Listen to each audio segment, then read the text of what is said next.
So good morning, everybody. Welcome. Welcome to the Retired Living Truth series. And today's topic, the truth about the latest scams. Welcome to those new faces that I see here. I see we have quite a number of new people in the room. And I see a lot of familiar faces we haven't seen in a while since pre-COVID times. So welcome back for those who have come back and joined us. Today's topic I'm really excited about, mainly because we have a fantastic, some panelists who are going to share some fantastic information. And the reason today's topic came about, who was here when we did scams maybe 2 years ago, 3 years ago? I think we might have done one on Zoom and then we did one live maybe 5 years ago. So yeah, this is actually 5 years. Some people are going, that long ago? The Truth series has actually been going now. This is our 6th year doing the Truth series. Yeah, wow. So thank you for those who have been here since we started off with like 10 people in the room to now. So just going back to this topic, the reason we decided to do this topic again is a number of people from this audience who I'd consider very smart and educated have come to us over the past year to let us know that they've been scammed, and not for a small amount of money, for thousands of dollars. So I know we all think we're smart and it won't happen to us, and I never would have thought it would have happened to these individuals, quite a number of individuals. So any of us are vulnerable, no matter how educated we are, how smart we think we are, how careful we are. The scammers have got better and better. So when we talked about scams 5 or 6 years ago, the scams being perpetrated today are so much more advanced than they were, just 5 or 6 years ago. The scammers have become very smart. They're using technology. We'll hear about some of the advanced ways that they go about scamming us. And it was interesting. I did a preparation call with our panelists who you'll meet in just a moment last week. And that evening, my wife, Annette, and I, we went home and we're on Netflix, and up came what was it called? The Tinder Swindler. Is anyone familiar with Tinder, the application on your phone for dating? Swipe left, swipe right. If you don't like the person that comes up, swipe left. If you do like them, swipe right. And then it'll do a match and it'll set you up so that you can go and meet. So this Tinder Swindler, he was someone who was on the Tinder app, a gentleman. And ladies were, swiping right, going, he looks good. And I'm not going to tell you any more than that, other than it's the ultimate swindle. And if you have access to Netflix, I'd really encourage you to watch it. Very well done, and just how advanced some of the scam swindles have become. So for those who don't know me, my name's Brett Janelle. I'll be your host today and moderating our panel. And I'm one of the hosts of the Truth series, along with my lovely wife and Valentine, Annette, who's outside of the room, I guess. Every time I mention her, she's out helping someone, doing something. But asked together with our education partners, a series of organizations from the community, decided to put together the Truth series to help educate, empower, and people in the community to make better decisions regarding whatever it might be. So for those who are new, the format for today, like always for those who have been here, is did everyone get a binder when they came in? Yeah. So if you didn't get a binder, put up your hand and one of the team will get you a binder. So Alexa, or thank you, Teresa, gentleman down here, and also here at the front and over here. So we need 3 binders. So you should have got a binder when you come in, 4 binders. Any more? Going once, going twice, 4 times? 5 binders. We're on a roll. Can we get to 6? Anyone? Now I've lost my train of thought. You should have a handout for today's topic on your desk when you came in, table, that has our speakers, a place to take notes, and then also some resources that are on the back of that page. So the format will be, for the first hour, I'm going to ask prepared questions of our panelists. And then at 11 o'clock or thereabouts, we'll open it up to your questions where you can ask whatever you would like of our panelists. What do we do if we have questions while our panelists are talking to us? Write it down. Thank you. Yeah. So if you think of questions, rather than interrupting our panelists, if you could just write those down and then save them for the Q&A period at 11 o'clock, that would be greatly appreciated. You should also have a survey, a yellow page. We just ask you to complete those at the end of today. I know some people have already completed them and put 10. Brett was fantastic. That's okay. But if you could wait till the end of the session, that'd be appreciated. So we can keep improving the seminar series. And I think we added a question this month up the top asking something about how can we make these even better. I think it says if you scored as 8 or less, what could we have done better? But then there's an added question I'd like everyone to complete is how could we make this better for all of you? How could we make the seminar series better? Is there a follow-on question to that? I think there's also a question there. If you were to tell someone else why you come to the seminar series, what would you tell them? So it just helps us promote the seminar series. If you can tell us what you get out of it, so we can just share that with others who are perhaps thinking about coming along. So enough of me talking. I'd like to have our panelists come up and join us. So Whitney, Michelle, Tom, and Vince, if you could come up and take a seat here and just turn on your microphones, I think we'll jump in with our questions.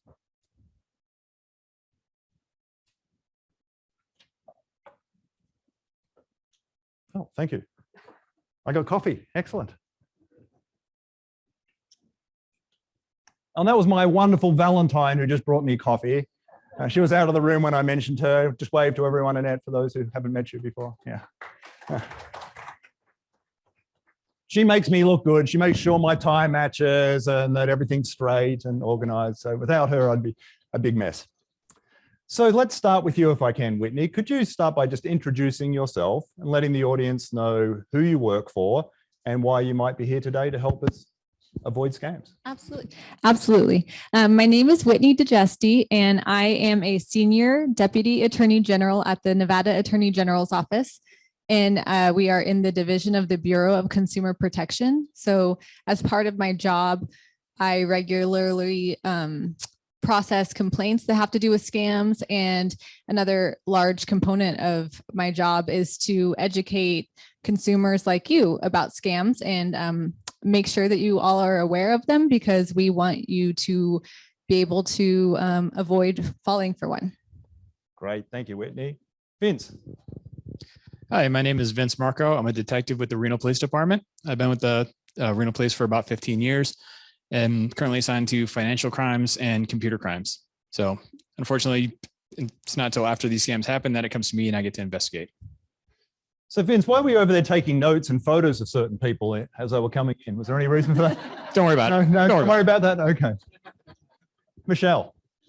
Hi, my name is Michelle Newman. I'm also a senior deputy attorney general at the Nevada Attorney General's office. I work in the Bureau of Consumer Protection with Whitney. And together we do the things that she'd already described. We investigate basically complaints that come into our department. We'll correspond with consumers. We'll educate consumers on how to protect themselves from scams, and generally field questions when they come into our department. Thank you, Michelle. Welcome. And Tim, last but not least. Hello, everyone. I'm Tim Johnston, and I'm with the Better Business Bureau serving Northern Nevada and Utah. I'm the Vice President of Outreach. And as a Tim, can I just interrupt? Could I get you to move your mic up just a little bit higher up to your collar so everyone can hear you? Sorry about that. Oh, no, you're good. Is that better? Is that better? Can everyone hear? Keep talking, Tim. Testing 1, 2. Yeah, I think that's good. Everyone, yeah, perfect. Okay. So start again, Tim. Who are So I'm Tim Johnston with the Better Business Bureau serving Northern Nevada and Utah, and I serve as the Vice President of Outreach. I've been with BBB now for a little over 22 years. And as a nonprofit standards-based organization, our mission is focused on advancing trust in the marketplace. Unfortunately, scammers can really impact that trust by taking our money and by taking our personal information, all for their personal gain. So what we did to help us all fight back is we created Bbb Scam Tracker. It's an online platform where individuals can report scams, whether or not they've lost money. And that information helps you in getting that information out because others can read those reports. Now, they don't see your personal information, but they can actually see what's going on. And also it helps law enforcement as we share the information with the Federal Trade Commission, and they're able then to push it out to local law enforcement. So our Bbb Scam Tracker has received more than 250,000 reports over the years. And so I'm here today to provide some insight from those reports that we've received. Great, thank you, Tim. And the reference that Tim's making to the Scam Tracker is actually on the second page of your handout under resources. And I'm going to have Tim talk a little bit more about that as we go along. And do you think we have a panel that's pretty knowledgeable about scams? They've probably seen the majority of scams. Yeah, so thank you so much for being here, guys.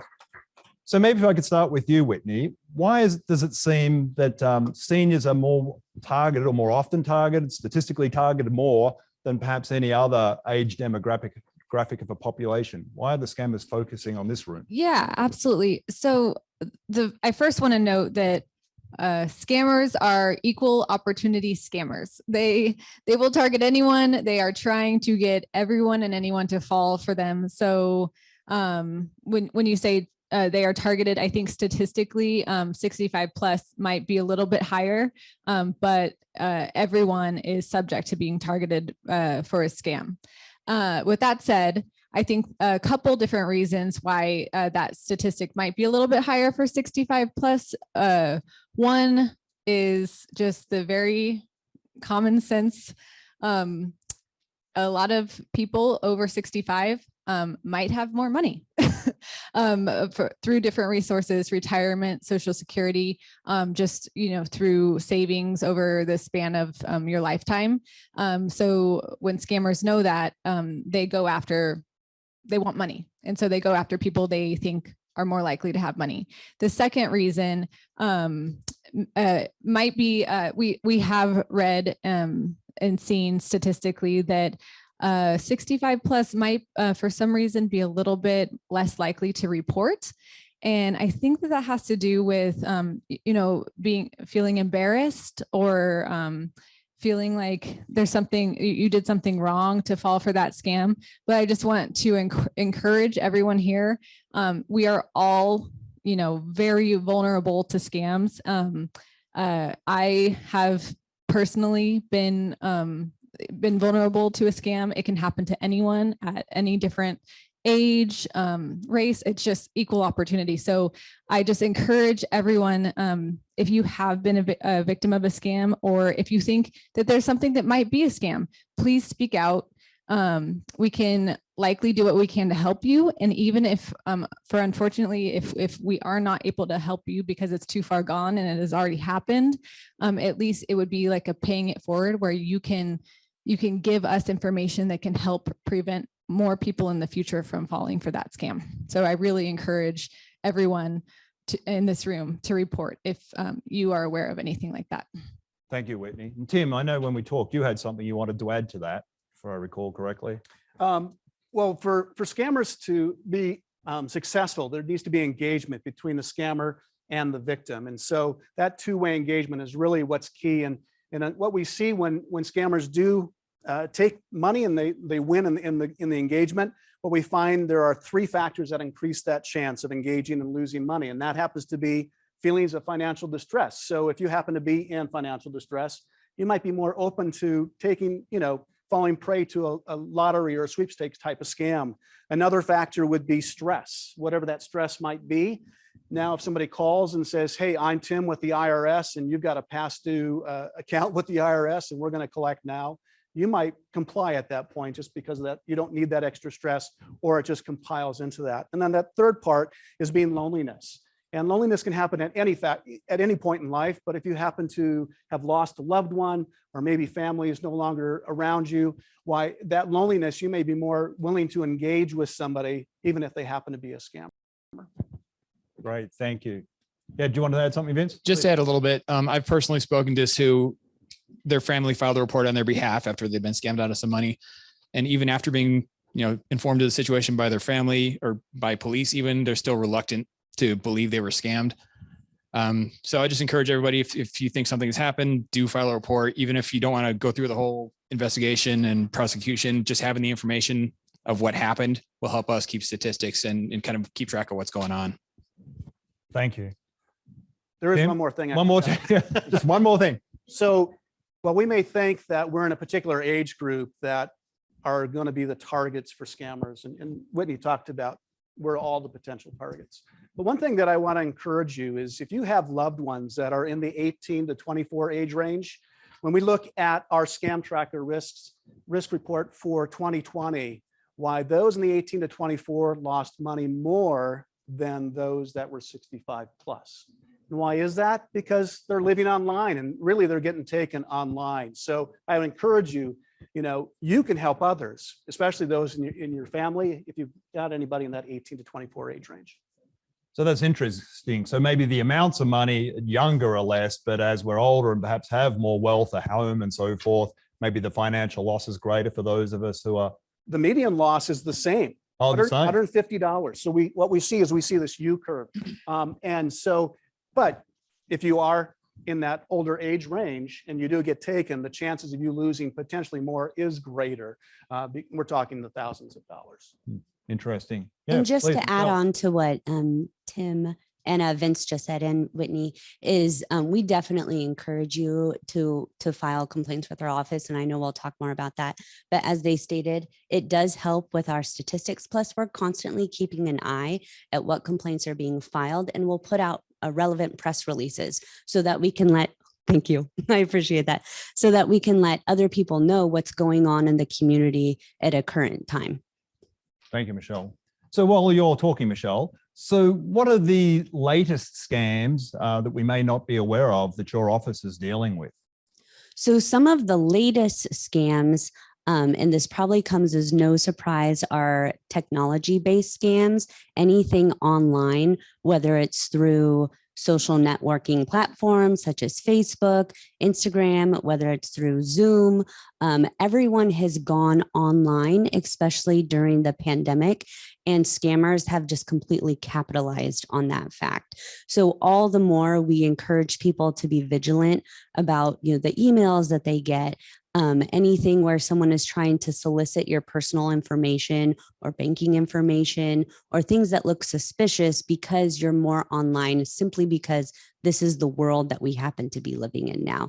And it's not going to go back, I think, as we transition and continue to be more online, because the world has realized it can function like that. All the more people need to be mindful of who they're communicating with and guarding their personal sensitive information.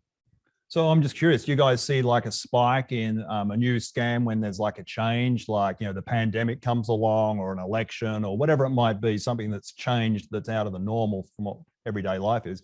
Do you see spikes and that's when the new scams? Absolutely. Yes. I mean, the scammers are watching the news just like the rest of us, but unfortunately they're using their intelligence to scam people instead of to do something good. So for example, when COVID came, there were a whole bunch of scams regarding COVID testing. When the stimulus checks were coming, there were a whole bunch of scams regarding the stimulus checks. So the scammers are out there and they're following that cycle and they're capitalizing on that cycle. So whenever a major change happens, whether you see it in the news or it's, unfortunately a global pandemic, you do want to keep in mind that, every email you get about that, even if it looks like it's from the World Health Organization, it might not be, and just remain aware of that. Thank you. So Vince, Reno Police Department, what is the most common scam you guys are seeing at the moment we should be aware of? What comes across your desk most often? One of the ones that we're seeing a lot now, and that's specifically targeted towards seniors, is we call the grandson scam. Familiar with it? There are a lot of nods. Yeah. Does that mean there's that many people have been victims? I hope not. So a lot of scams, they'll send out 10 million emails, and whoever responds, they'll try to get that scam going. But with this one specifically, they call seniors. And again, a lot of scams seem random. They hook whoever they can get. But with this one, somebody will do research like on Facebook, see who your family is, and the scammer will call the victim pretending to be the grandson or some other family member, saying, I'm in jail, I need bail money, or I'm in the hospital, or some emergency happened and they need money quickly. And they get the emotions going, they get them all riled up. The victim will even ask, hey, you don't sound like my grandson, what's going on? And they'll say, oh, I have a cold. Don't worry about it, I have a cold, but I need this money now. And they just work so fast and get the emotions up high that the person, the victim, goes along with it. So, okay. So what does that look like? How am I being scammed? So grandson calls me, needs bail money. It starts with a phone call, and they'll ask for money for whatever pretense in some way, whether it be actually sending cash in the mail or a bank app transfer like Zelle or Venmo, something like that. And I lost my train of thought. So they're asking us to transfer money in some way to them. Yes, asking to transfer money in some way. And then, so when I report this crime to you, you're able to go and get my money back, I take it pretty easily? It depends. No? So a lot of times it depends. Me being a local police officer, my jurisdiction is limited. We can operate normally in the state of Nevada, and outside of that, we have to work with whatever agency it's happening in or whatever other place is involved. But we do what we can. If we're going to get money back through the legal process, it has to normally go all the way through court, through, catching somebody, criminally prosecuting them, and then the judge can take it from there. Recourse that is a better option normally is, chargebacks from your credit card company or bank or whoever. If you have some kind of fraud protection on there, they can get you your money back while we're investigating. And how do the scammers typically ask for the money? Is it like credit card, or are they wanting it in some other form that's hard to trace to? Yeah. What we see quite a bit is they ask for gift cards. Gift cards? Yeah. Wow. Sounds weird, but and this they'll request somebody to go to the store, buy 3 $500 gift cards, those Visa Green Dot cards or whatever, and just read the numbers to them, or send them a text picture of the card with the numbers on it. They also, whatever method they can convince the person to do, they'll go with. Gift cards are not trackable, so that's most convenient for them. I've seen them where they have the victim mail an envelope full of cash, and it's normally to an unrelated address where the scammer will go pick it up after it arrives. So it's not an address tied to them.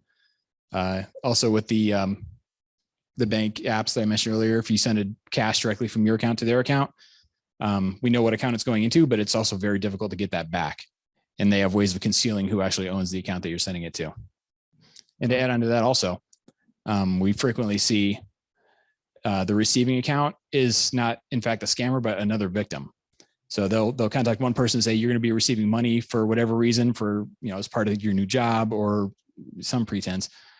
And then once you receive this money, you're to send it off to another account. So they can put multiple stops between the victim to, sending the money to first spot, then the second spot, then eventually to the scammer. So it just conceals where they're actually located at. So pretty sophisticated and pretty hard to track. You wanted to add something, Whitney? Well, yeah, I just I thought that detail that you mentioned when you were talking about it last week, didn't you say that when these people are contacting, saying that, they are the grandson or something, they go so far as to try to figure out their voice and like research them behind the scenes and kind of like learn about them, and sometimes say things like, oh, I just have a cold, that's why I sound weird, or, cover up things. Yeah. I mean, they'll go on your Facebook page and they'll name other family members. So they seem like they know the family. They'll kind of name events that are shown on your Facebook page to, make it look like they know what's going on. So whatever they can do to make themselves look legitimate. I think you were talking about that too, Tim, when we spoke. Yeah, it was a resident outside the Reno Sparks area that lost several thousands of dollars. And the scammer listened to the videos that were on the Facebook account for this grandson and learned the inflections, the words that he used. So when he talked, why it was pretty plausible, or, seemed right that she was talking to her grandson. It wasn't until she finally, after I think the third round of asking for money, that she reached out to, her son or daughter, and, is your son, my grandson, in this predicament? And it's like, no, he's been right here all along. So, I think what's a good reminder here is that if you are using social media, and even your family members, to remind them about privacy settings. If you make things more private so others in the world, everyone in the world can see it, why you can limit the amount of potential impact from that. Thank you. So Vince, I'm just curious, the scammers like here locally, is this where they have their bank account, or are they typically outside of the jurisdiction, the state? Almost always outside. Outside, yeah. Yeah, I normally don't see a scammer and a victim both in the same in Reno here. I see them around the country. I see them overseas. Yeah, I'm guessing they do that on purpose. They absolutely, yeah. And it's easy to conceal where you're coming from too. It's easy to spoof a phone number to make it look like you're calling from a local number. It's it's easy to send an email from a fake email address.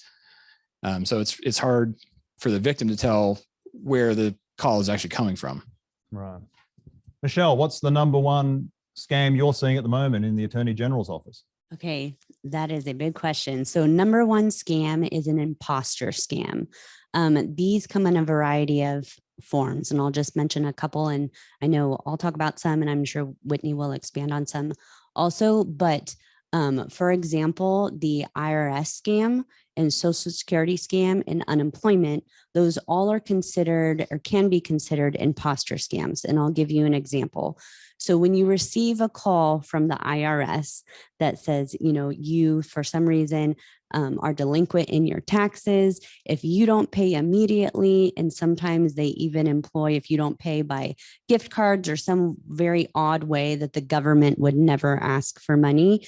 But if you don't pay immediately, we're going to send someone to your house to arrest you.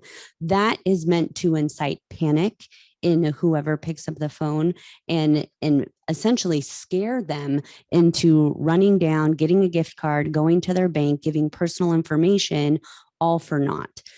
So that is the imposter scam in the form of a government imposter scam or IRS.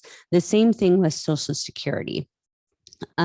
Basically, someone will say they're calling from the Social Security office and, for instance, ask for your personal identifying information, saying that something has been compromised with your Social Security number, and they're trying the goal is the same, is to take your personal information ultimately so that they could take your money. So, and I know we'll talk a little bit more about this also, but we're going to share some tips about how to not get caught off guard. And especially if you're getting phone calls from the government like that, that is not real. Another one, and I'll kind of pass it off to Whitney, is the employment imposter scam. So yeah, just to piggyback on what she was saying, we recently tallied what has come into our office at the Attorney General's office, and unemployment related scams. I'm sure because of everything that happened with COVID and what's going on with the economy, unemployment is the top one, unemployment related imposter scams. But then I also wanted to mention, so what she just talked about were imposter scams, oftentimes in the form of a phone call. But I do want you all to be aware of what is called phishing scams. And what phishing is essentially you get a email, and actually a little new vocabulary for you, which I recently learned, smishing, which is text, or vishing, which is a phone call, or vishing. Yeah, I think vishing is like a video or phone call. Oh, video, vishing. Yeah, so a video call. So it is, they are trying to appear like they are from a legitimate source, a source that has a connection with you, such as your bank, such as someone you've done business with before. And you will get, like, let's say in the form of good old fashioned phishing, you'll get an email and it will look like, let's say it's from your bank. And it will say, click on this, or you need to send money, or any sort of email with, let's say you bank with Wells Fargo, and it will seem like it's from Wells Fargo. But what I want you guys to be aware of is that there are little things that you can look for to tell if it is legitimate or not. You can see, like, there will often be little misspellings in the URL. So it's not from the legitimate Wells Fargo website. There will be little alterations in the logo. Things will be off if you pay close attention. But because they can be so tricky, what I would advise you to do if you get, let's say, a text, a smish, if you get a text and they say, this is your bank or something, just call the number, the official number that you know, and talk to them about this. Do not correspond with that text. Do not correspond with that email. Do not click on links. Just double check, just err on the side of caution. And because phishing, I would say, is the trickiest form of scam, because at this point, if you get a call from someone and they're saying, yeah, we're the IRS, odds are you can just hang up the phone and try to figure it out, right? You can just bet that might be a scam, but phishing can be so tricky. So I just want you all to be very aware of that.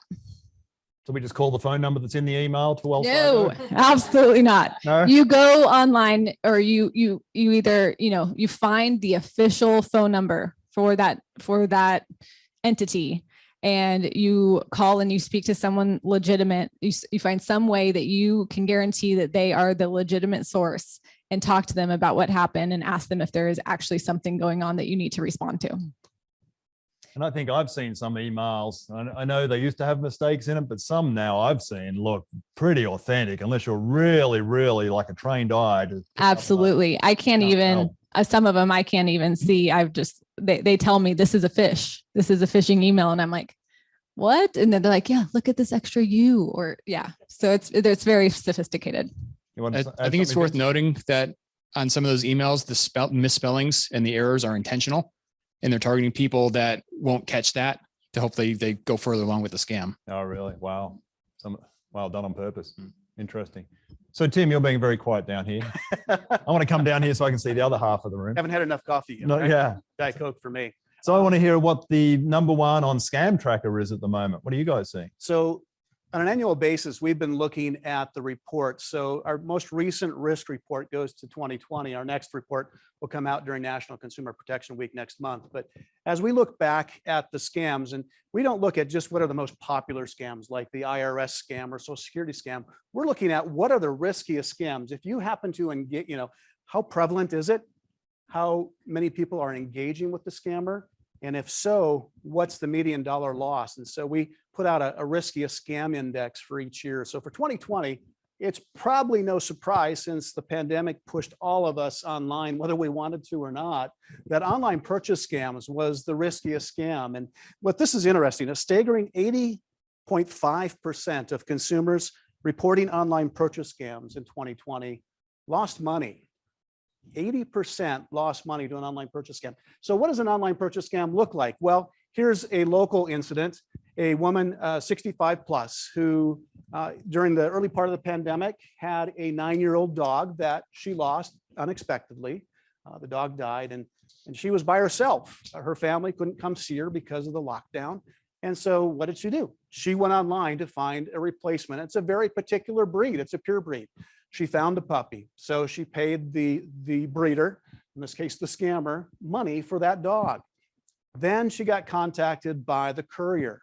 Now, supposedly the breeder was going to pay for the shipping, but the courier needed some unique things, needed payment for a COVID kennel, and also needed money to quarantine the dog when it arrived here in Reno. Along the way, she lost just about $3,900 before she put a stop to it. At the very end, they were wanting money to be able, during this quarantine, to pay off wherever that was being stored here in Reno, whether it was at the airport or off-site. And when she said no, they threatened to report her to the authorities for animal abuse. So again, playing into that stress part as well. So she reported it to Bbb Scam Tracker. And we did a story with Ed Pierce here at Channel 8 to get that message out. But that's not an idea, but that's one type of an online purchase scam. That kind of sounds compelling, though. We're going to report you to the animal authority, wherever it might be. It's like, oh, maybe you are legitimate then if you're carrying it that far. Right. And instilling that fear that, fear. I don't want to put a pet in harm.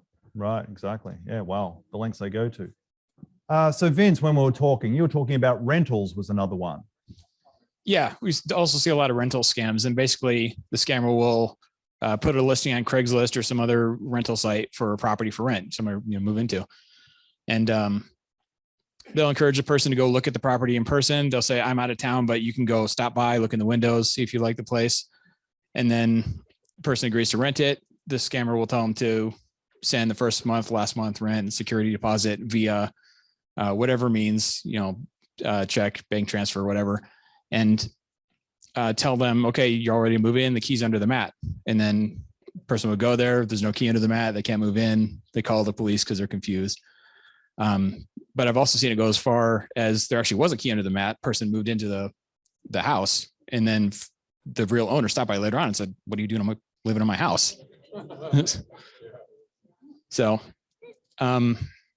that one's the ultimate in embarrassment. Not only did I get scammed, I'm in the house. It's not even, now I'm being evicted, or whatever the appropriate term is. And then the homeowner's trying to get them out. The person doesn't want to move out. So I rented the place, I gave money for it, and then it gets into a whole big mess.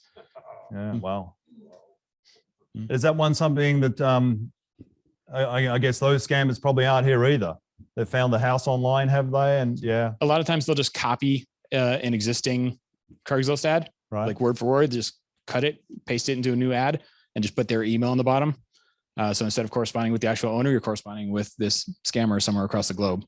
Wow. So that could happen to any of us that are looking to rent for whatever purpose. Yeah. Mhm. Wow. Let's jump back to you, Michelle, if I can. What's the next one on the list for the Attorney General's office? So the next one on the list is also an imposter scam, but a utility imposter scam. Many of you, unfortunately, might have experienced a call from like NB Energy or even Southwest Gas, NV Energy debt collection department, saying, "Oh, your utility bill is past due. Please pay us immediately, or else we're going to shut off your utilities." Scammers will capitalize on the changing of seasons with this one. They'll also like to call on Friday to incite panic. So maybe someone's caring for family members over the weekend. They need to make sure they have heat. They need to make sure they have lights. And they'll want someone to rush out of their house on a Friday afternoon, pay this bill that's not actually a bill, so that they can keep the power or whatever on over the course of the weekend. So those are something that's very prevalent. That's something that we've actually put out a press release on previously from our office. So if you do receive a call from a well-known utility, just double check who do you owe anything? Why are they calling you? It may be more likely that a utility can call you for some reason, but you never want to take them at face value. As Whitney was saying earlier, it's okay to hang up the phone and not even correspond with them or not even engage with them or definitely don't give them any information, but call on a verified number. Go to the latest bill you received and call them back on that telephone number and speak to someone and say, "Hey, I just received a call. Is this, true? Do I actually owe anything?" They may say yes or no, but you want to make sure that you are going through the proper procedures and going through the proper channels so that you're actually getting accurate information. I'm just curious, how are the utility companies asking us to pay in that situation? It could be, as was mentioned earlier, through gift card. It could be coming to any of the ways that were already previously mentioned, unfortunately. So that should be kind of an alarm bell. Yeah, Zelle, Venmo, gift card, Green Dot, those are all popular ways. And I'm just curious, I know some time back, 5 or 6 years ago, people were getting like FedEx packages delivered to them that had fraudulent scam information, but because it came via FedEx and it looked like it was from Wells Fargo, it looked real and people would call the number, which was fake. Are we still seeing that going on at all? Or is that kind of, people have moved on and there's easier ways now?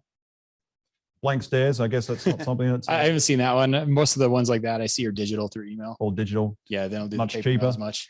Free. Yeah.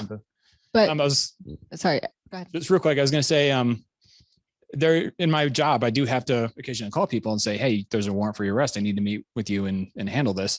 And I understand that can sound like a scam. So I always tell people to look up the Reno Police phone number on our website and call me back so we can discuss it. So coming from my work phone, they don't know my phone number, but if they call the police station, they can know they're actually talking to me. Is that a legitimate defense for me to say that I kept thinking it was a scammer after me, and hence I didn't realize I was avoiding with the warrant? You can take your chances. We'll see. Take my chances. Okay. When the big truck shows up, then then I know it's for real. Flashing lights. Yeah. Okay. Did you have another one, Tim, for us? What's the next one? Yeah, so I talked about online purchase scams being the riskiest scam, but that's not the case as far as the number one spot for as we age. So number one for 18 to 54, then the 55 up to 64 age range, we're looking at online romance scams or romance scams just in general. And then 65 plus, which is interesting, is travel, timeshare, and vacation scams. We recently heard from a individual here in the Reno Sparks area that lost about $100,000 to a company that supposedly was going to help her unload 2 of her timeshares. And so these are not insignificant amounts, $100,000. So those are things, as we look at different segments of the population as far as age range, why there are different scams that are the riskiest for them. Can you tell us a little bit more about the shopping one? When you and I were talking, just the length that they go to in terms of using our search history based on things maybe we've searched for or we are searching for? So what we find is the riskiest online scam is when you buy something off of social media. So when you're shopping online, you're typically going to Google or Bing or whatever you use for your search engine, or maybe you're going directly to, let's just say, Target, and you see a shirt there and you're like, I like that shirt, but I'm not willing to spend $30 to $40 on it right now. So you stop your searching for shirts and you go over to, let's say, Facebook or Instagram, get caught up on what's going on in other people's lives. And all of a sudden now you see this ad over in the far right for that same shirt, and it's half price, or maybe it's in stock and Target didn't have it in stock. So something to entice you, and you decide, okay, I'm going to buy it. In a situation here, I talked to a woman a couple of years ago, well, before the pandemic. She had bought a pair of shoes in this way, and she waited and she waited. She didn't know who she bought it from because she just clicked on the ad, and she went back to see how she paid with a credit card. Really wasn't a whole lot of information that helped. Seemed like it was offshore, which it was. They finally did show after about 3 months, but they were the wrong size and the wrong color. But she was going to make it work. But she was frustrated because she got taken. And so, I think what's important here is scammers are getting you when you're not in your shopping mode. And two, they're using the same tools that legitimate marketers are using. They're tracking you. They're seeing that you're looking at shirts. And so next time you pull open the local newspaper online, all of a sudden you're getting ads from, let's say, Target, because you were on their website and it's for those types of shirts. You're like, how'd they know that? It's all the technology behind the scenes, and scammers are using that same technology, hoping to draw you in. Thank you. So now that we have a flavor for some of the scams that are happening, so we can at least be aware, it's like, that sounds like what one of the panelists talked about. Let's talk about some of the ways to not just identify, but how to protect ourselves. Some tips as to what we should do when we think this sounds a little fishy. Maybe you'd like to start, Whitney? Sure. I don't know how to say this. To put it simply, unfortunately, we just have to be on high alert and kind of be a little bit cynical. I hate to say that, but I've seen so many scams, so many people taken, that if we go into a situation, if we get a phone call or if we get a text, or if we see a deal online that seems strange and too good to be true, or if we go to a timeshare presentation and something seems too amazing about it, or if we meet someone online and they seem to be like really, really quick and like wanting to get to know you too quickly, all of these things should just make your little antenna go up and say, something is off. I am just going to wash my hands of this. Hang up phone calls, talk to people. I would say a huge thing is if we stay in our own heads about something that we think is off, or something that seems too good to be true, we isolate and we don't really, we just go based off of emotions, because these scammers, they're playing on our emotions. They are psychologically messing with all of us. So talk to a trusted friend or family member and see what they think. And a lot of the time that will help you ascertain whether it is probably a scam. Thank you. Great advice. Vince? I think it's important to emphasize how important it is to stay ahead of this kind of thing, because after your money's gone, it's very difficult to get back. If I get a case that I determine I can't work on my end, it's outside of my jurisdiction. If I find out because I'll work it as far as I can, and I'll try to determine where the suspect is. If I can find that they're in India or China or something, I'll normally send the case over to the FBI or the Secret Service. And the unfortunate reality right now is that they have so many of these cases that the threshold of the ones that actually work is extremely high. So, I mean, we're talking hundreds of thousands of dollars of loss before they'll even look at it. And it's not because they don't care. It's because they have so many. That's the best they can do right now. So just be extremely careful, slow everything down, because like she's saying, they're all trying to get your emotions going. They're all trying to get you excited. So just try to slow it down a notch, verify what they're saying, call back on a different number, on an official number, if it's from, some institution you work with. And just, there's no reason to give money right away. Nothing is urgent. If it's a utility bill or an arrest warrant, your house isn't going to explode because you didn't pay right away. So take it slow, verify everything's legit before taking any action or giving any money away. I was just going to kind of joke around, but hopefully you don't even get to this point. But gift cards, wanting them to pay with gift cards, that should be a huge red flag to everyone in this room. No legitimate entity or business is going to ask you to pay with a gift card. And then also anything that has to do with like where they have a condition set, or like you need to do this first and then I will do whatever I'm going to do for you. That's not how real companies work. That's not how legitimate entities work. They're not going to say, hey, send a gift card and then I will, that's how I'll process your IRS back payment. That's just not, that should be a huge red flag to you. But gift cards, if you walk away with anything today, it's a huge way that they ask for money. Thank you. So if I'm hearing that, gift cards, and just to pick up what one of you said, also like the Zallies, the PayPals, any of those are pretty much untraceable by the sound of it. It sounds like the best thing if I was in doubt would be to use a credit card, because at least there's some protection with the credit card. Am I hearing that right? Yeah, with a credit card, you can dispute the charge and get your money back while they investigate.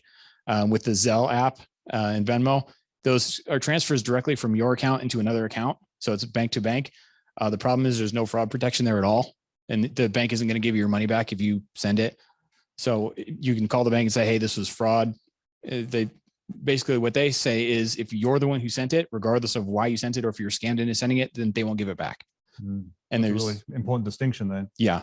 So And just on that, can I ask, like a debit card, is that as good as a credit card, or I'm getting a no, so it's credit card. Credit cards are better. Debit cards can have some fraud protection on them. But if you're putting a debit card in the Zelle app or whatever other app, no, it's the protection's off. A debit card, that money's gone. Like that is a link to your account, your money. Whereas a credit card, they a lot of time, like I like to get a credit card with a low limit. So let's say they have that number. Worst case scenario, I do get taken. The most they can take is that limit. Great advice. Michelle. One other thing that I wanted to mention too is to make sure you never feel pressured to sign anything quickly, sign any contract. And one of the other quick scams actually that I was thinking about are solar scams. I'm not saying that every single solar entity that comes to our house, a lot of times they'll be door-to-door salesman is a scam. Please don't. There's a lot of legitimate things out there. But that often can be a tactic that is both aligned with high pressure sales, but it also could be the indication of a scam. So if someone ever comes to your door or someone ever is like, hey, this offer is only good, you have to sign it right now. No need to read it. They're just going to explain it to you. Don't do it. Just don't do it. You will save yourself so much grief. And you're always going to have, if it's a legitimate business, you're going to have the opportunity to take the contract, take whatever document they want you to sign, read it, even go to an attorney and review the document with an attorney if it's a very large legal document that needs help with interpreting some of the terms, but never feel pressured to sign anything immediately. And never take, unfortunately, as Whitney said, do be cynical, never take anyone's word. Oftentimes, especially with solar scams, what we'll hear is, oh, the sales representative explained the contract to me, but unfortunately they left out the most important or the most, harmful terms. So always be sure that you're reading the documents in full and never be pressured to sign something right away. Thank you. Tim, what your tips be to keep us out of trouble? So, we've talked about don't use gift cards.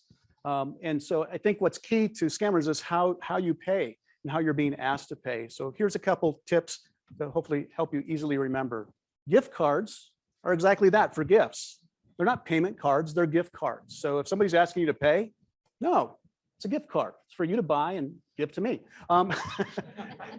And those services, the electronic services like Venmo, Cash App, and Zelle, those are what's called a P2P or peer-to-peer payment system. Typically using an app or maybe using your online connection to your bank.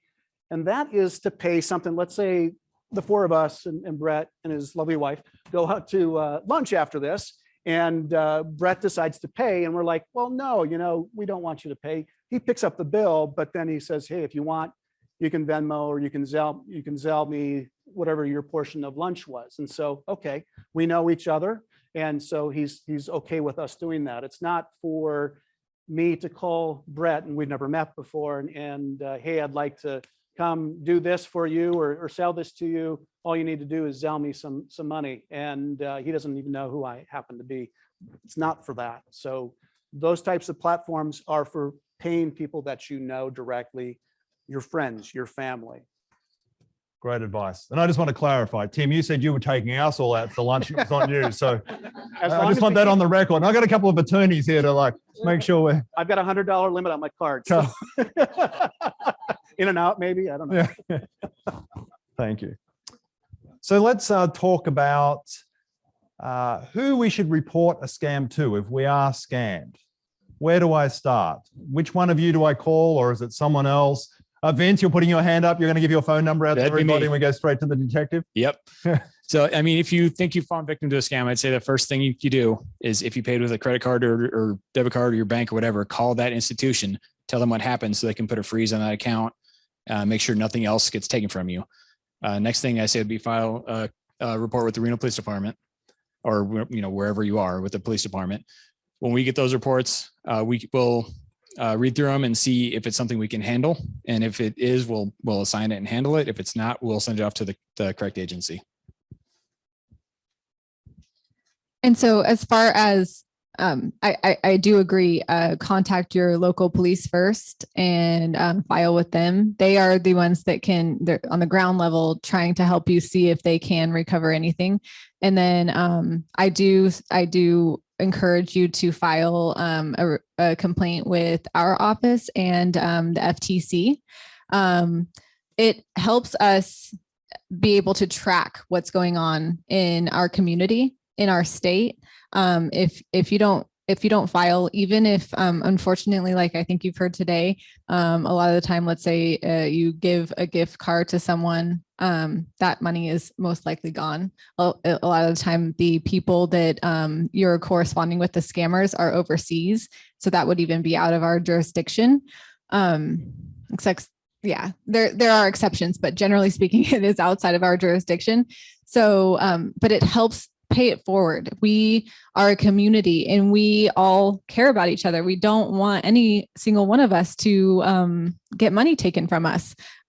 So we need to work together to file reports with the AG's office, with the FTC, and like Tim will talk about with BBB, with the Scam Tracker, because that helps us analyze and track what is going on so we can make people more aware, and we are just paying it forward to each other. We just need to work together. Thank you, Whitney. And another thing I forgot to mention is if we get a case that we recognize quickly, we can't work here in Reno, we refer people to the Internet Crimes Complaint Center, I think it's called. It's run by the FBI, and the website is ic3.gov. And they take complaints for internet crimes, online scams, and they should have some good information on the website too. Fantastic. Thank you. Michelle. Yes, I definitely. What? Anything you wanted to add? Oh, actually, no, I think Whitney and Vince definitely covered it all. The other thing that I do want to point out is I believe in the information, you have the complaint website for the AG's office, as well as a telephone number. Just if there's ever unfortunately, if you need to file a complaint, that information is there. So which one's your phone number, Michelle? Which one do we call to get hold of you? Well, that's not my phone number. That's actually the phone number to our constituent services unit. They're very helpful. You can also, if you go on the website, you can email them, but taking complaints is something that we consistently do. They'll actually take the complaint, evaluate it, and then send it to the proper department. So maybe you file a complaint and it's not supposed to go to the Bureau of Consumer Protection. It actually has to deal with insurance or some other department that would be more proper to handle your complaint. We have a great team that's working consistently to filter these and to get the complaint to the proper department, and someone will reach out to you. Thank you. And for those writing down the phone number or the web address, this is on the second page of your handout. We included all of that information there just so you have it. So I apologize for not making that clearer earlier. So Tim, I don't think you have, well, I won't speak for you, anything you wanted to add in terms of where to report and why it's, and then secondly, why is it important to report it to the Better Business Bureau? Sure. And at the same time, my third part of my question, can you just tell us about each of the resources that are on the screen, and you can actually see them up on the back there? I hope I can see it. Yeah. I'm going to step back just a second.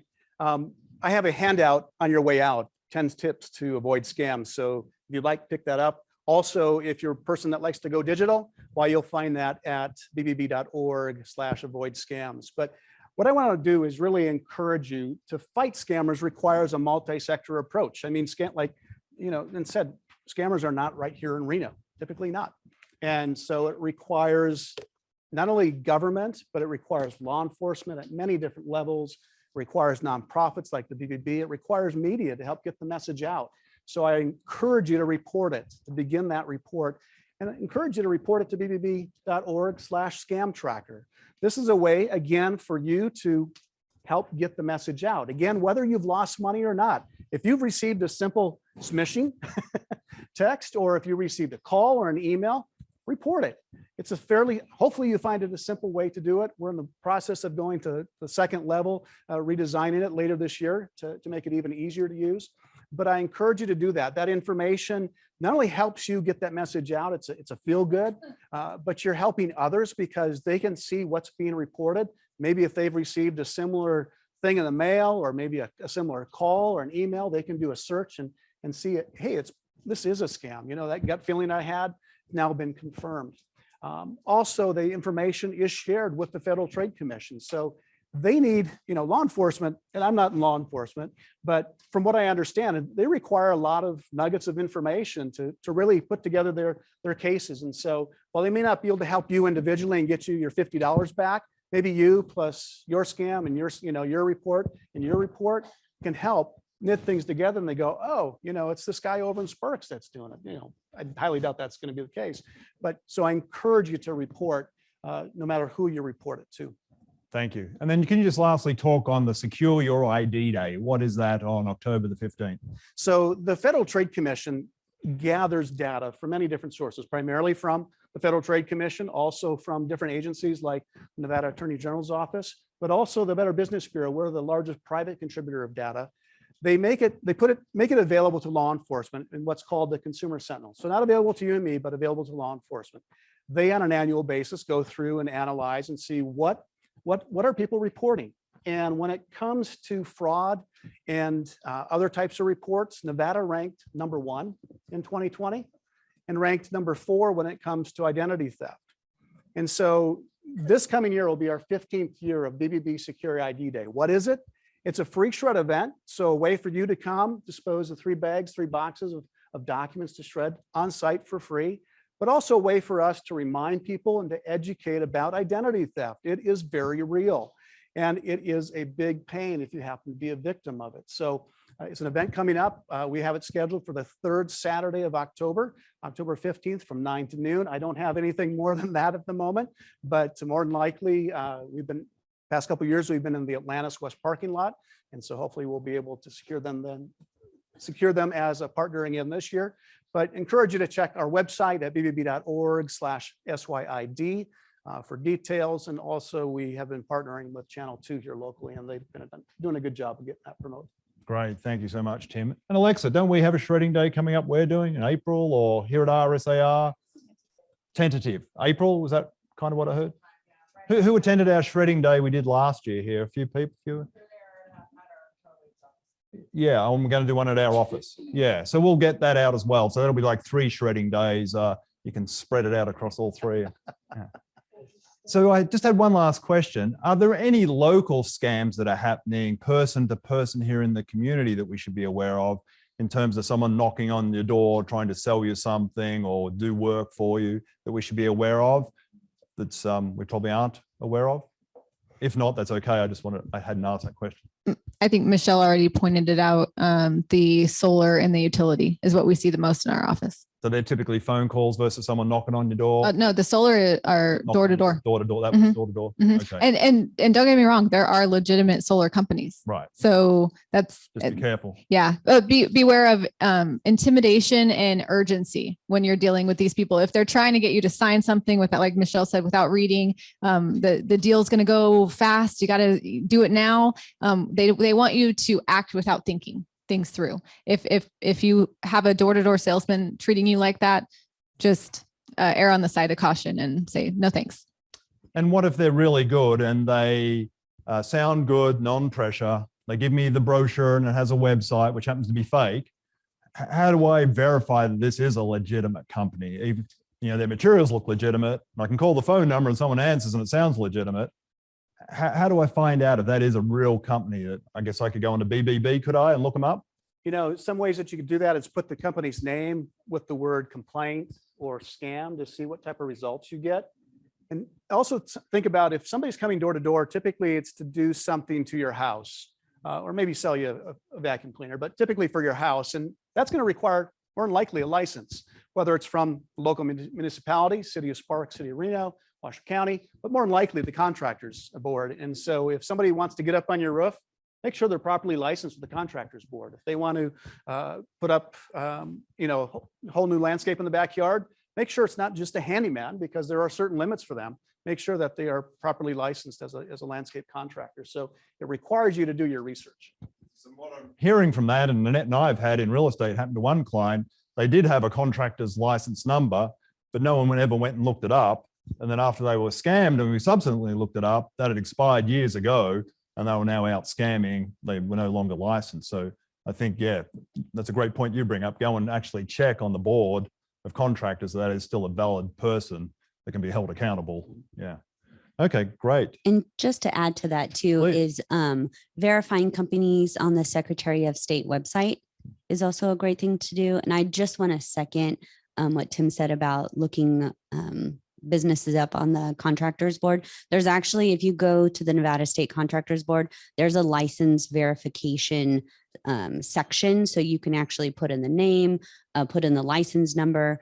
For solar entities in particular, oftentimes they'll actually have third-party dealers. So the solar installer will hire a company to go door to door and do kind of the initial sales signing and all of that. I actually just had one come to the door the other day and I was quizzing her down with all these questions. And one of my questions was, well, who's the installer that you work with? And she said, oh, Titan Solar. And I'm aware that Titan is a reputable company, but you want to ask them information, lots of information, check who the installer is, go to the contractors board, see if they have a business license. And as previously stated, even if they have do everything that you can to verify that they're legitimate.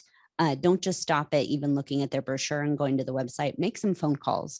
And if necessary, you feel free to call our office, call other entities that will be helpful to kind of check and verify that business is legitimate. I would say give yourself space. You have all the leverage. They want your business.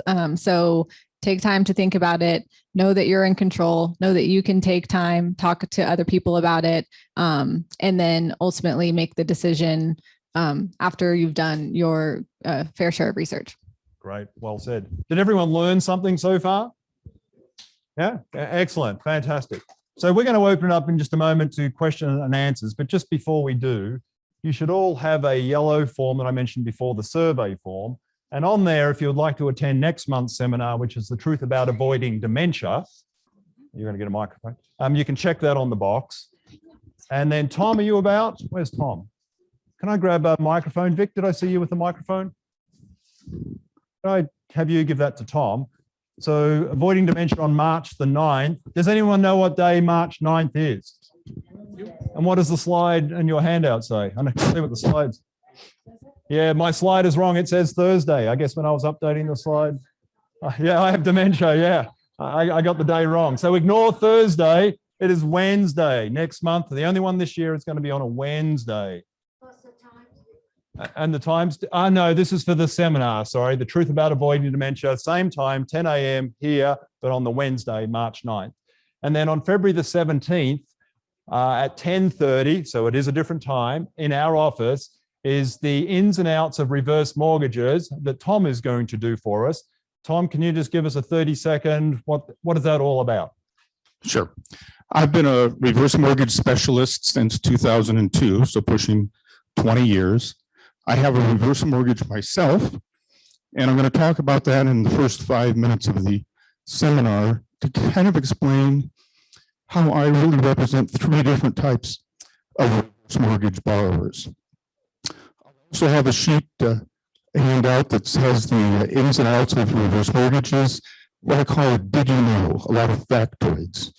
And after I do the first 5 minutes, I'm going to spend most of the time just taking questions. I find most of the time that when people ask questions, that's what's top of their mind. That's usually my presentation as much as anything. It covers most everything by the time we finish. Lack of questions, I'll certainly have some materials to. Wonderful. Thank you so much, Tom. And Tom is super knowledgeable when it comes to reverse mortgages. So if that's of interest, certainly come along, just mark it on the yellow form. And also, I guess it would be remiss of me, if you are coming to the workshop, please keep this page handy that actually has the directions on how to get to our office. We have a big, huge training room. Well, it's not that huge. I guess it holds 50 people. But our office can sometimes be hard to find. So if you haven't been to our office before, take that with you and it'll help greatly, because Google will drop you off in the center of a parking lot and you'll have no idea where you are or where we are. So if you've been before, you know where to find it. The Truth Series signs you see outside, look for those. If you're coming to the workshop, we'll have 4 Truth Series signs to make it easier to work out where to go. Extra schedule. Did everyone get extra schedules on their desks, tables? Can anyone guess why we put out extra ones? So if you thought today was valuable and helpful to you, we just encourage you to bring along a guest next month to our topic, the truth about avoiding dementia, and just spread the word. We'll have more tables in here next month. And where's Jeff? You still here, Jeff? Jeff stepped out. Any news, any update? Oh, yeah, so the mandate on masks has been lifted as of this morning via our governor. So masks are no longer required inside, outside, anywhere. Yeah, okay. Of course, if you need to wear a mask, we totally understand that. So feel free to wear a mask. But if you want to toss it and burn it, you're welcome to do that too. Lastly, oh yeah, I need all of your help. So remember 2 years ago, before this wonderful thing that caused us to be all wearing masks, COVID, we were trying to do a full day expo for those who were about back then. Well, we planned on doing an educational day here at this location where we would split this room into 2 parts. So there'd be a session in here, a session there. There's another room of similar size at the back, and then there's a large conference room upstairs. So we would have a total of 16 breakout sessions on different topics. We would provide a continental breakfast. We have a huge marquee that'll be set up out in the parking lot that'll seat 200 people. So a huge marquee. We'd provide continental breakfast. We'd provide a nice lunch and some prizes, of course. Who likes prizes? We all like prizes, yeah. And some prizes. So it would run from roughly 9 a.m. to probably about 2:30, 3 o'clock in the afternoon. 16 sessions. So you'd get to go to 4 sessions. There'd be 4 sessions running in parallel 4 times, if that makes sense. So 16 sessions to choose from. You'd get to attend 4 of those, or I guess you could jump between rooms if you wanted to catch part of one. And the cost would be $20. So this event to put on is roughly about $9,000 to $10,000 because we have to pay for the marquee and rooms and food and all the things that go on into putting something like this on. So yeah, attendees would be a $20 investment for the day. We were just curious, if we went forward and did this, it would be on Wednesday, April the 27th, again here. Who would be interested before we go to a whole lot of work to make this happen? So a good number of people. Okay. And then if it's a financial challenge for anyone, don't let that be an obstacle. Just come talk to us and we'll work around that. So we just want everyone to be able to attend. So again, just a show of hands. Someone quick take a photo of all these people who got their hand up and said they're coming. I'm just kidding. So we'll get that out in the next week or 2 with a website where you can sign up and so forth if that's of interest. We'll have the speakers hopefully out by then of who's going to speak. So thank you for your help with that. So let's jump to our questions of our panelists. This is not working. There we go. So we have questions over here. Just one moment. I need my mic runners. I have Vic. Can I borrow one of your mics, Vince, or someone already stole your mic? Great. Thank you. And We're going to start over on this side. Melissa, can you just tell us who you are as a mic runner today? Who's met Melissa before or spoken to Melissa? Isn't she wonderful, those who have? Yeah, she's fantastic. Thanks. I'm paralegal for Richard Schultz, who's an estate planning attorney, does long-term care planning, help with people seeking VA benefits, the whole gamut of estate planning. Wonderful. Thank you, Melissa. So Melissa's going to take this half of the room. And over here, we have a handsome gentleman who just disappeared on the back. Hi, over here. Hello, everybody. My name is Vic Denegris. I'm with Amada Senior Care. We do in-home care for seniors in the community. And I'm kind of the guy with the company who answers all your questions that you might have about this type of service. So yeah, if you have any questions, feel free to come talk to me at any of these seminars, and I'm open for any questions that you have. Wonderful. Thanks, Vic. So first question over here, Melissa. Maybe Vince or one of the four, can you tell us something about locking our social security numbers on the credit reporting agencies? I think there's three major ones, and I've done that before, lock it. And then when you go to buy a car or something, and you just unlock it. It's been good for me, but does it help? Or, I mean, to lock your number with the credit reporting agencies? Thank you. It does help. There's two different things. You just hold that up a little closer, Vince. Sorry.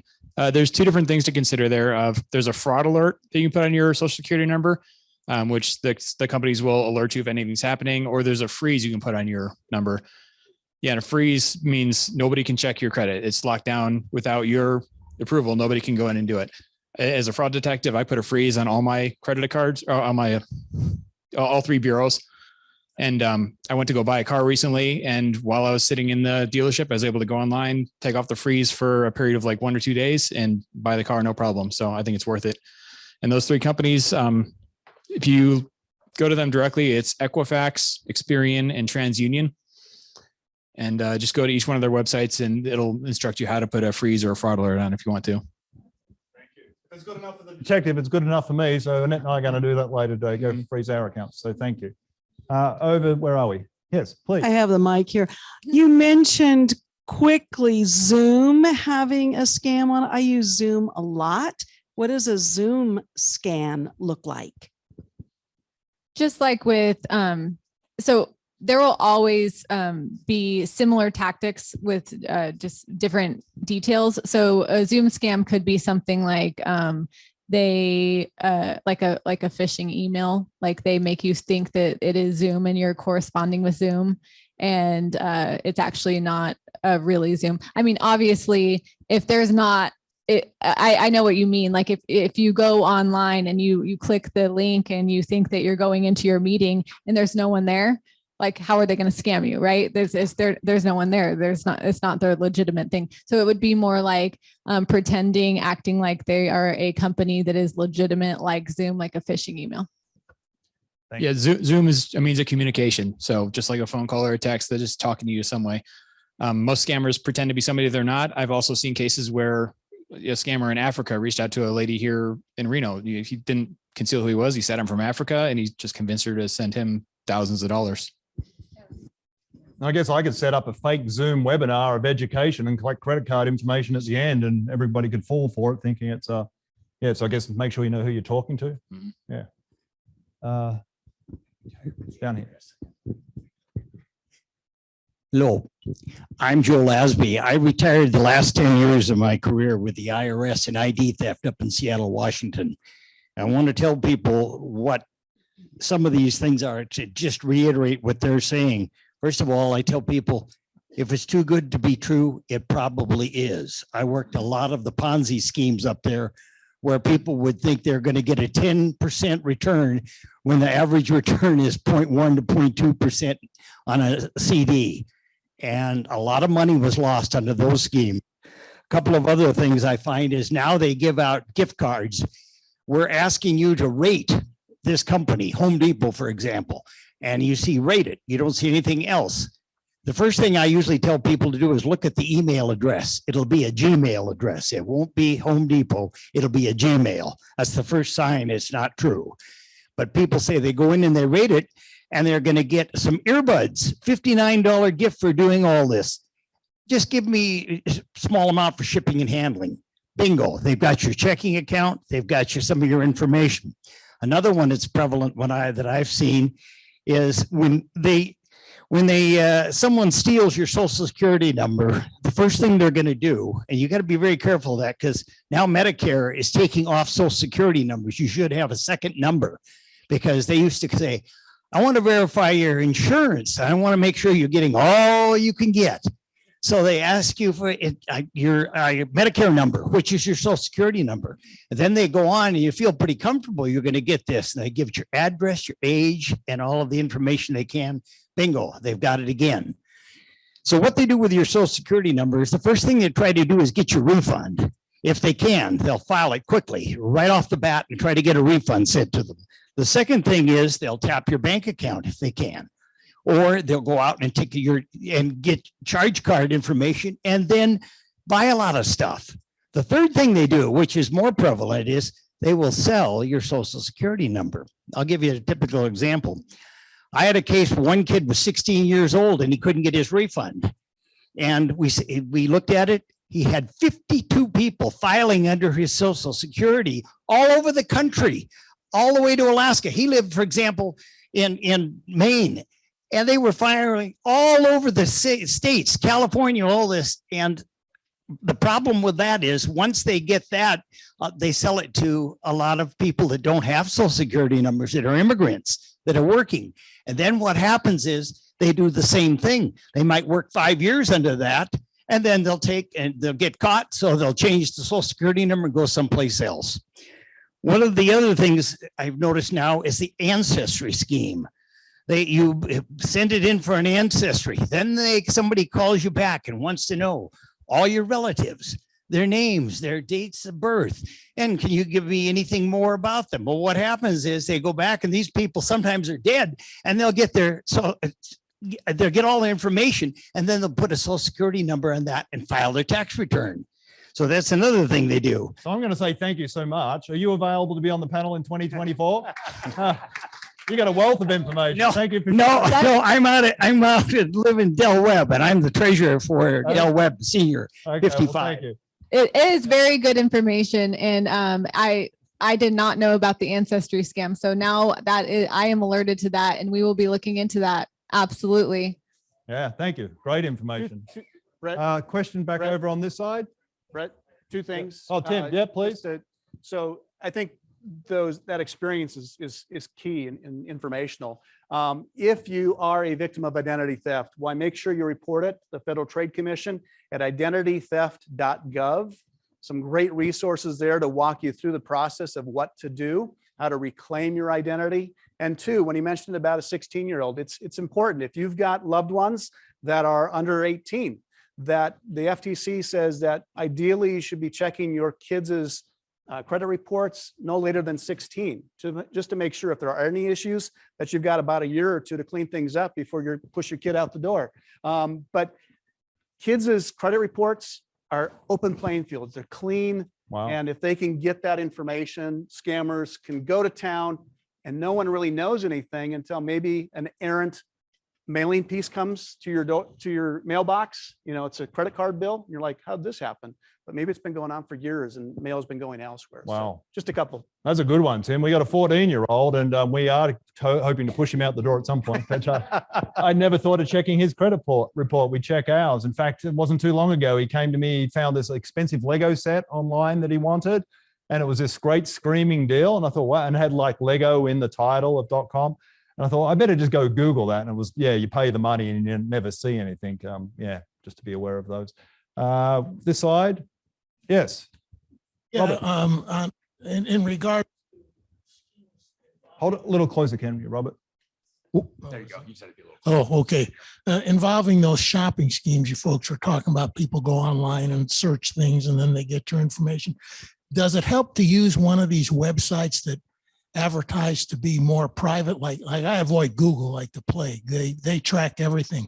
I mean, like Start Page, there's a couple others where they advertise that they're more private. So I guess if you believe them, your information might not be as available to a shirt company or something like that. Does that help at all? It can help a little, but the scam companies can also pay Google to get an ad on their search results. So it's not 100% foolproof. Okay. But I do want to say, sorry, just to follow up on that. I do want to say, unfortunately, because I often like to give business to mom and pop shops, smaller businesses that you might see online. But when you are online shopping and you're dealing with a large known company and you are shopping on the verified address or app, oftentimes it is a lot less likely for you to be scammed through those, larger corporations. And a lot of the time it's a lot easier to get a refund if something goes wrong. And sorry to tag, but I think what's important here too is, how many of you shop at Amazon? Yep. Okay, so if you do that, you know that sometimes you're buying directly from Amazon and sometimes you're buying from third-party sellers. That also happens on Walmart.com. So be aware of when you are moving around, where are you buying it from? And it's not always very clear. And sorry, one more thing. Going off of if you are shopping on Amazon and you do think there has been something that went awry with your purchase on Amazon, that is something that we would like you to report to our office, the Nevada Attorney General's office, because that is what we handle. Those are the kind of cases that we handle. We prosecute deceptive trade practices. So just please be aware that you could be working with third-party sellers. They could be scammers or just deceptive. Thank you. Good advice. Which side of the room were we back to? Here, you've got the microphone, please. 3 real quick things. First of all, 2 of them are very similar. Is this a question or a comment? A comment, I guess. More questions at the moment, just because Okay. we've got very limited time, if that's okay. Yeah, thank you. Let's just questions, please. This is about timeshares. We've been 5 years trying to get out of our timeshares, and we went with 2 companies. We don't know which of your departments we could go to for more help. With the police department, FBI, with GA or AG?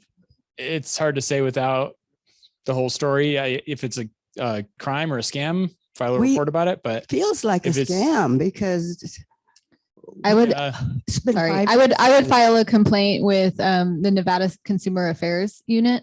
They're through the what is the business and industry, the business and industry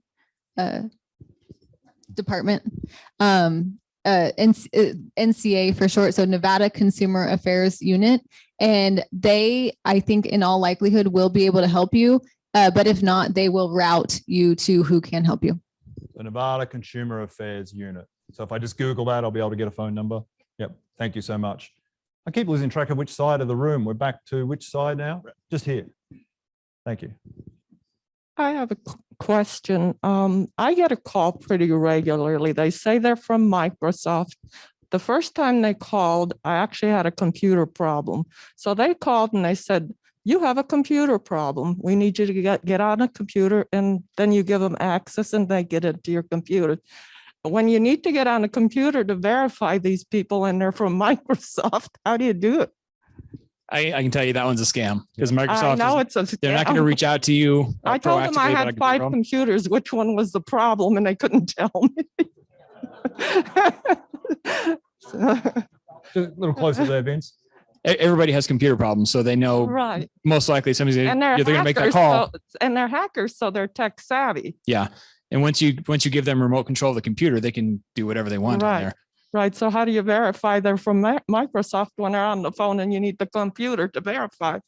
I think as Vince said, Microsoft will never reach out to you. You have to initiate the call. Yeah. If you call Microsoft, you call Microsoft at their number, their website, whatever. If you're reaching out to them, you're going to be fine. But if they're calling you proactively, Microsoft wouldn't do that. Yeah, I would say hang up. Also, a lot of things one of the things I do now is I put a tape on my camera on all my computers and my iPad. Me too. Yeah, not a bad idea. Not a bad idea. We have another question on this side. I'm just looking at time just so we can get through maybe another 2 or 3 quick questions. I just have a brief question. If anybody has any information about travel scams. Travel scams. Is that something we're seeing?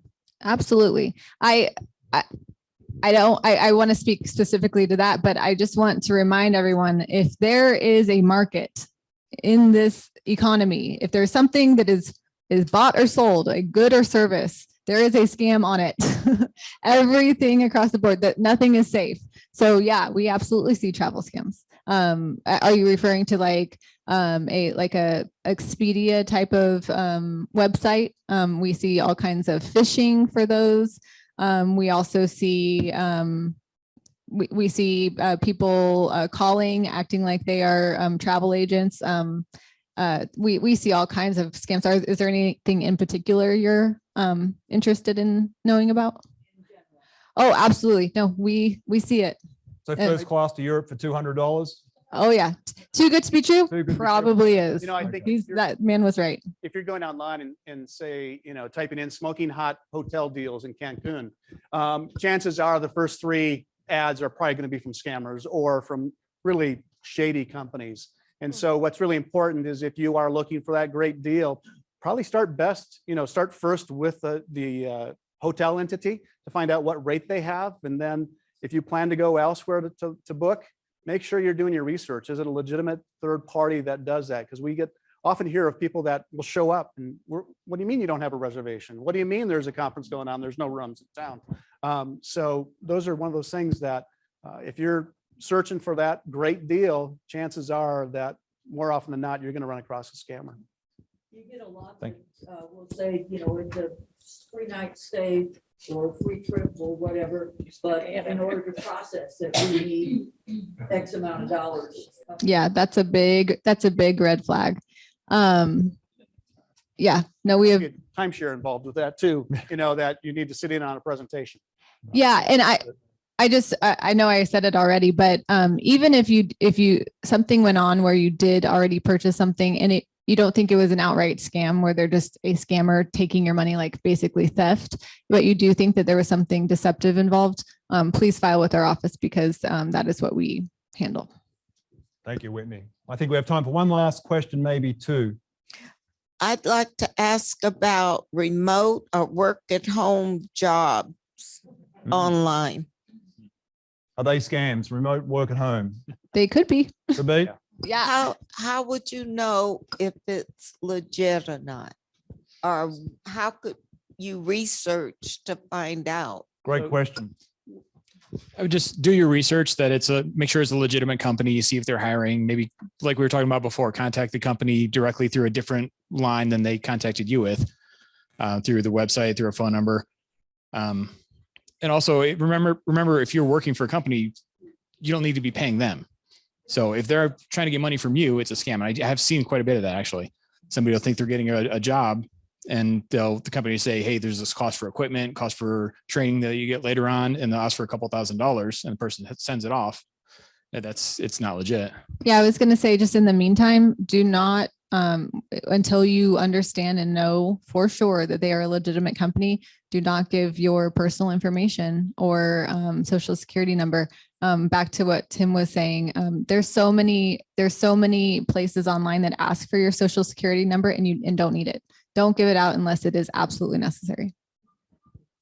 We got time for one more back there. And I think what Tim said applied too. Google that entity to see if there's complaints against them. Look them up on the Better Business Bureau at the back. I have 2 quick questions. The first is the no call list even a thing anymore? Is that legitimate?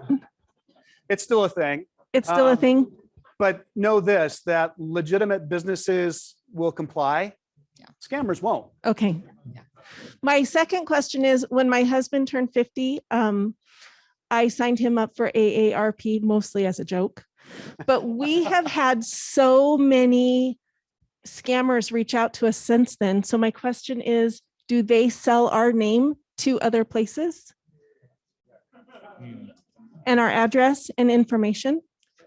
I think that might be coincidence because I've turned 50 and I did join up. I bought a lifetime membership of AARP and provided all my details, and I haven't received any scam. So there's enough public record information out there to know what your age is. And you know, Vince kind of talked about how with computer scams, why we all have headaches with computers, right? So it's just throwing the dart and seeing what you hit. Likewise, you know, if they know that you're above 50, that, okay, this is going to apply to you. You know what you can do also? If they hit return, and they'll show where it's coming from. If you doubt that it's coming from them, and if you have a hunch, it's illegitimate, most likely it is. And you can tell by when they put return who they're sending it to. Thank you. Nothing like who you thought you got it from. I was just One going to more say question. real quick. Last question. I would be surprised if AARP was selling your information, just for the record. They're a legitimate entity. I've had a problem with Amazon. About 3 years ago, I made a purchase, which worked out all right. But then a couple of years later, I get this email. I ordered $2,000 worth of merchandise from Amazon. And there's a number there that you call, and I don't call that number. I immediately call Amazon. Can you hold the microphone closer, sir? What's going on? I say, what's going on? And I says, I didn't order that. That's fine. So do I have to report those kind of things? That's happened several times. And I get another one that says I ordered $3,000 worth of merchandise. So how are you getting this? How are you alerted to this? Are you getting emails? On the email, yeah. You might have been the victim of identity theft, unfortunately. But I would absolutely file a report with our office and potentially the FTC. Whitney, that one's actually quite common. I've had several people tell me about the Amazon email. I've had it now like 5 or 6 times. Call this number. You've ordered a $4,000 television or whatever. So is it just an email, or can you check and verify that there's actually money taken out of your No account? money's been taken. It's just an email to call them so they can then get your credit card. Oh yeah, then that would be a phishing email, most likely. Yeah, it's a great question. Thank you. So thank you so much, everyone, for being here. Big hand of applause for our speakers. I think you're all going to hang around for the next 10, 15 minutes. So if you have some one-on-one questions, you're more than welcome to come up and talk to our panelists. And we hopefully look forward to seeing you next month. And happy Valentine's Day for Monday, and have a great rest of today. Thank you for being here.